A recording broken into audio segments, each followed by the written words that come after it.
I'm Michael Smith. It's Wednesday, July 19th, 2017. And I'm without a mountain or I'm without water. This is one of the first times, but I have an awesome view. And I'm kind of close to traffic because of this fact, but not as close as yesterday, but you may get some overlapping noises from it. So today I want to discuss aliens. At least this week I want to discuss aliens and kind of do the same thing that I did with the belief systems. Got a few things going on, so that's kind of cool. I'm excited to see where all this stuff goes. But okay, aliens. Today I want to discuss a little bit of how it affects me, or what started all this, or what kind of got it going. And I guess where I start with aliens is that I've always had a fascination. I've always been drawn to it. I've been never left without the idea of that there would be possibility of life. And why do I have that idea in my head is because of the stories we are told, you know. A little bit later down the road with some topics, may even be next topic, I'm not sure, but I want to cover a little bit of predictive programming and subliminal programming and all these different ideas of it. And I kind of think that this falls into that category, but we're going to save all that. So what got me started in aliens from a young kid, like one of the first things that pops into my mind when I think about aliens is a dream I had when I was about 7 years old. And this dream felt so realistic, and it was so seeming to be real, that the only thing that makes it understood that it wasn't real to me is that in my dream I had bushes outside my window when in reality there were no bushes. Now, could I have jumped realities? Could I have jumped parallel timelines? You never know, right? So in this dream I had a crank window, and I had to actually crank it open. And this was my actual apartment or house that I lived in at the time. And we had no screen. I hopped out. And when I hop out, because there was this big old massive light outside, I look up above my house and there's a ship. And from that point of the dream, I wake up. And that's almost like what all the alien abductions seem to be discussing, you know. And I hope it's not too windy. Again, I got a whole lot of factors I always have to play into all this. But so when you hear about alien abductions, that's usually kind of the story, is that you hear this tale of, you know, bright lights and ships and etc. So whether or not it truly was, I have no idea. I just know what I experienced from that dream. And from that day forward, I kind of have always been questionable because of that simple dream. Like, the reason it was so questionable is because it was one of my most realistic dreams that I can recall. But in reality, I know it was a dream, at least in my reality. And it was just one of those odd things because it was one of my first experiences of having that weird realism. So with that happening, it made me have a lot of questions. But I mean, again, I was young, but it carried on. It carried on my entire life. So much so that, you know, that was my main desire of topic, like for the most part growing up. It was not only religion. I mean, religion was like an aspect to be scared about. But aliens was always like my what if, and the possibility of aliens existing was always just like my go-to hypothesis, and that we were all just, you know, part of something that was bigger than us, and because that's what it basically describes. So with this research, before it even became research, and I didn't even go that direction with it, I would always be interested. I was just strictly interested. So I'd be looking up UFO things, I'd be looking up alien things. I mean, I've been on it for a long time. And it wasn't until I reached the word Anunnaki, which comes from Sumeria, the Sumerian culture. The culture I love to talk about each and every time I bring up ancient past. And because the reason I bring up Sumerian is because of these simple facts. Now, they stem with ancient alien theory, but in reality, they are still a part of our historical record. So we have to not dismiss it and take it all into account. The thing about Sumerians is that they were discovered because of they had cylinders, cuneiform cylinders, or not even cuneiform only, but pictographical cylinders that you could roll across clay and create a whole hieroglyph. Wow, there are some crazy birds. Birds are flying all around me, so it's just kind of crazy. You could take this cylinder and actually roll it onto clay, and it would create this hieroglyphic image, which was depicting a tale of sorts, or even information. And if you didn't know, Sumerian culture is actually the first recorded culture in history that we have as historical record, that was known to have a society of sorts, like libraries and laws and governments and people and societal structure like we know it today. But in our minds, it's an ancient past culture, so it was nothing in comparison. When in reality, my belief later on in life has been nothing but the opposite, in that it's actually an advanced civilization that we are left blank about. In my studying, before I realized it was studying, I came across a word on the internet, Anunnaki.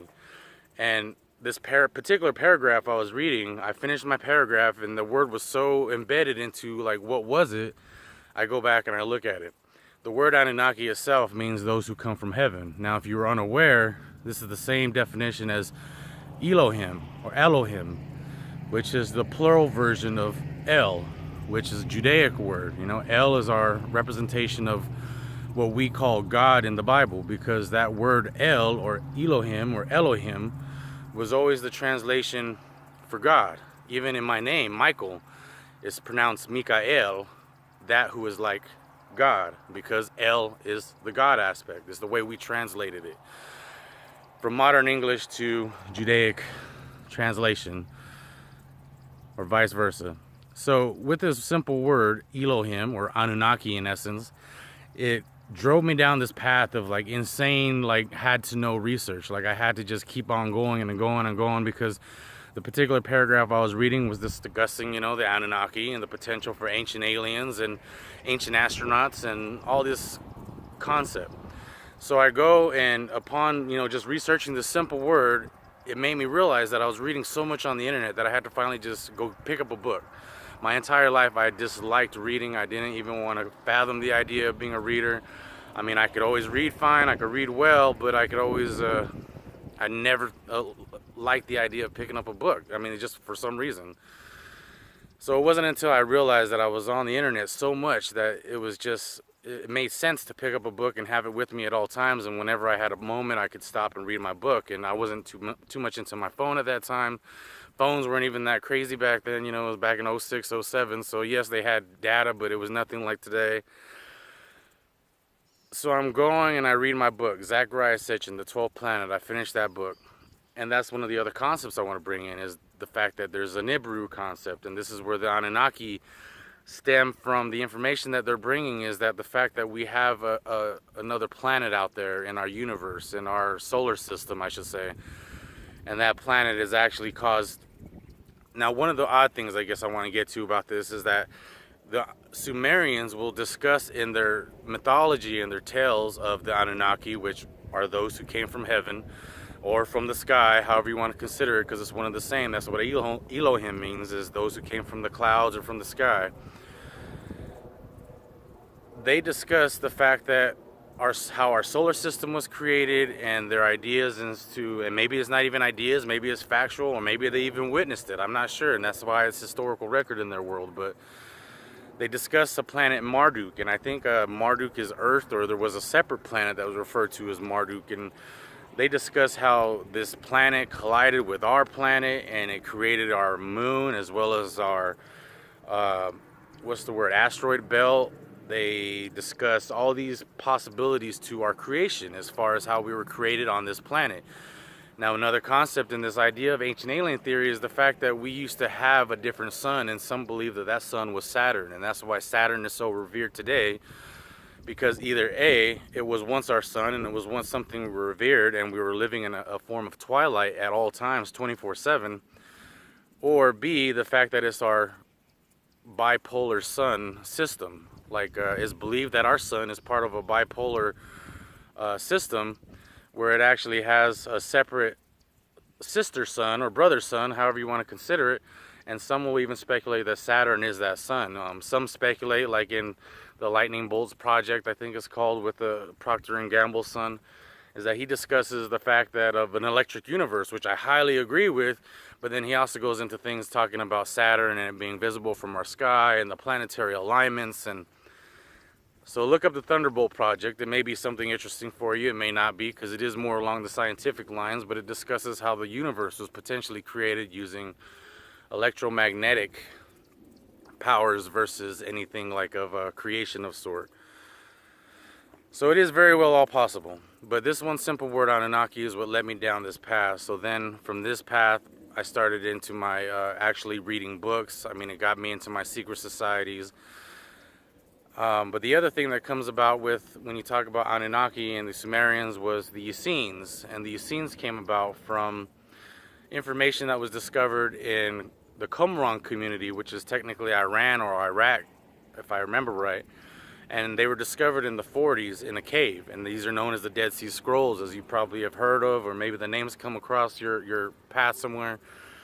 And these Dead Sea Scrolls actually discuss archons and the fact that there was what can best be described as interdimensional. And these Essenes discuss the archons and how the archons affected our culture, and they implanted technology into our system, or at least fed information to those who were able to communicate with them. Because when you get into this aspect, it was believed that they were, again, another form of channeling, like a channeled form of energy. So look up the Dead Sea Scrolls and look up archons if you're into any of the ancient alien theory. But the biggest idea about this is that we are believed to have been in an advanced technological society before, and that this cataclysm occurred, which was about 10,000 BC.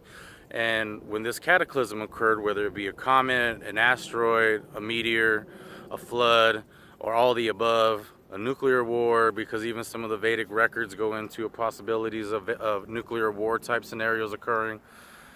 All these potentials.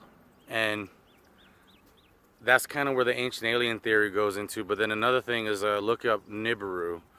Nibiru is this planet, the 10th planet. Now in Zachariah Sitchin's book, the book is called the 12th planet, but because it has all our 9 planets, this questionable 10th planet, but then it's referring to the sun and moon as another planetary system within its title there. So you have all this going on as far as ancient alien theory, and it's always questionable about if there was an advanced technological age prior to us. And just to jump fast forward, my personal belief is that it was definitely that. Like, there was definitely a technological age that way surpassed our ability today, and may have even tapped into the natural's energetic ability, like that of the aura or the chakras, or there's a physiological energy that we are completely unaware of. And a lot of what this ancient talk is describing is that of the self, and the physiology of the self, and the energetic properties of the self. And in order to gain this information, you have to go down so many different branches. You have to be able to distinguish that each culture has a piece of the puzzle, and that you have to understand that each piece of the puzzle is vital to understanding the whole picture. It kind of makes me question this whole world religion aspect, because talking about the end of the world and the revelation and the times is when politics get involved with religion, and we have a one world religion, and et cetera, et cetera. And while I'm on this tip, Nibiru kind of tiptoes into the realm of wormwood. Like in the book of Revelation, there's a comment or a mention of wormwood hitting the waters. And that simple comment or statement was just a metaphor or another comparison to bitter waters, because wormwood is an actual plant that is used in the process of making I'm thinking of something else, but it's actually a plant that is known for its bitter-like qualities. So it's actually a metaphor in the book of Revelations for the waters becoming bitter, but yet in the way it's worded, it's described as basically what seems to be like a thing or a planet or a meteor or something hitting the waters, and that's what most people decipher that message as. So these are all just little bits and clues. I wanted to actually have a structure into what I'm telling you guys regarding all this, because there's so much information. I want to make sure I don't forget everything, but or anything. So today I didn't get a chance to do that. This is off the top of what I just wanted to kind of bring up. Some key words: Anunnaki, Nibiru, archons, Dead Sea Scrolls. Those are vital pieces of information, most definitely Sumerian, cuneiform text, because when you look at cuneiform text, it looks like something of an alien culture. But it's all up to you to decipher as of right now. I want to go into some of my beliefs and some of my actual understandings of all this, but that's kind of like a basic of where the ancient alien theory comes from, and where it's stemming from and what it's trying to talk about, because basically stating that we were in a technological age before. I'm gonna leave it with that, because again, I don't know. I need to watch. I need something to be able to determine. When I use a rear view camera, I can't actually determine how long I'm going, but I kind of base it off of feel. So sometimes that feel goes way over though. Hopefully it was somewhat supplemental to your informational database, and I will definitely give it a go tomorrow with hopefully a better structure. I'm super excited about news that I gotta reveal, and it's coming about. It's really coming about. Nothing major. I mean, it's all just me again, you know, but I gotta hype my own self up. I gotta make my own works happen. I gotta make my own actions occur. So that's what exactly I'm trying to do with you guys, and you guys be a part of it all and experience it as it happens. So hopefully that's exactly what we can accomplish. You guys, thank you for watching. I appreciate everybody who does. I know there's a little army I'm collecting slowly, and I just hope that it suffices for something in the future. And I definitely appreciate every single thing that you guys are you know, inputting, outputting with. And thank you. Like, subscribe, share, please. Have a great rest of the day. Thank you. And it recorded. Nice.